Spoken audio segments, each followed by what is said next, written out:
Es muy importante ver cuál es la raza histórica de Chile, esa que se formó en la conquista y en el periodo colonial del imperio, y después cómo se mezcla eso con la gente que estaba acá,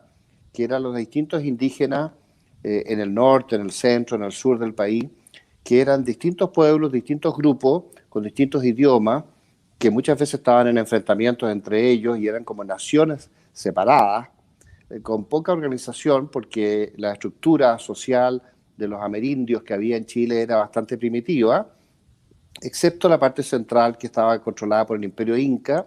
y el Imperio Inca venía de una herencia de varios imperios anteriores en el Perú. Y más al norte estaban los diaguitas, estaban los aymara, no sé, la civilización Atacama, que eran un poco más avanzadas que las del sur. Por lo tanto, hay diferencias muy importantes y los que unifican y hacen Chile son básicamente los conquistadores. En particular, Pedro Valdivia. Diego Almagro vino una penetración que duró alrededor de poco más de un año, básicamente por la costa, y tuvo ya un enfrentamiento con los mapuches en el sur, que fue el primer choque fuerte y prácticamente el inicio de la guerra de Arauco, por ahí por el año 1536. Pero el que hace Chile, el que organiza Chile, el que estructura el Chile actual, es Pedro de Valdivia, creando ciudades en el norte, en el centro, en el sur, incluso la parte bastante austral, como la Imperial, como Valdivia, en el periodo inicial. Después a Valdivia lo matan y esta estructura queda, a pesar de que en el año 1598 hay un gran levantamiento de los araucanos y ellos expulsan a los españoles hacia el norte y destruyen las grandes ciudades que se habían creado en el sur. Por ejemplo, la Imperial, que fue una gran ciudad, más Villarrica, Angol, el mismo Concepción, que fue destruido, Valdivia, que también fue destruido, y hubo un gran retroceso del Imperio Español hasta que después se crea una línea de fortificación en el Biobío y por distintas razones jurídicas y religiosas y filosóficas y en última instancia políticas del imperio, se decide parar la conquista hacia el sur del Biobío y por eso se preserva una serie de pueblos al sur del Biobío que son araucanos de distinta naturaleza, algunos en la costa, otros en el centro, otros en la cordillera Nahuelbuta, otros en la parte alta de la cordillera, los pehuenches, por ejemplo, los tehuelches, al otro lado de la cordillera. Eran distintos grupos, muchas veces conflictos serios entre ellos. No eran una nación los araucanos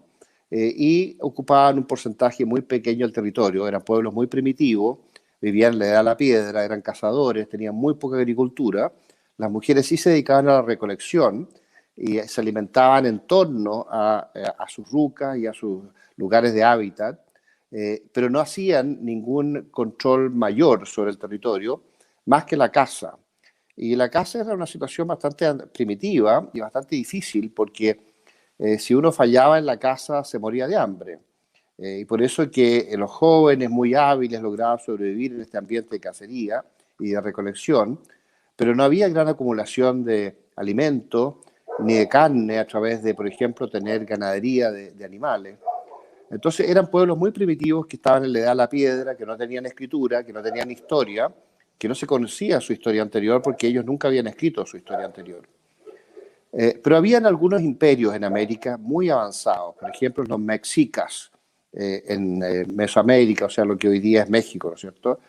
que a su vez controlaron una serie de pueblos de los alrededores y los sometieron de una forma muy salvaje, con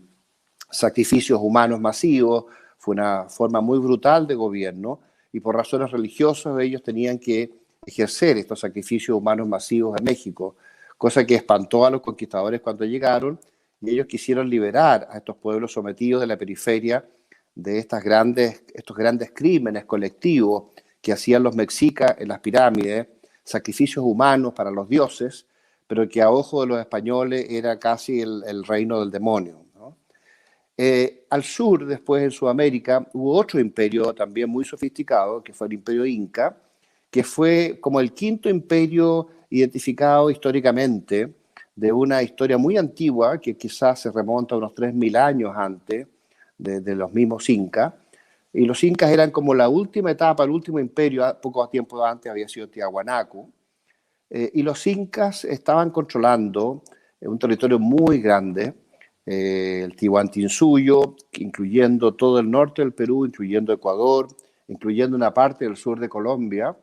incluyendo lo que hoy día es Bolivia, una parte de Bolivia, incluyendo una parte de lo que hoy día es Argentina, toda la zona del Tucumán, y una parte importante de Chile hasta el centro. Algunos dicen que los incas llegaron al Maule, habían llegado hacía poco tiempo a conquistar Chile.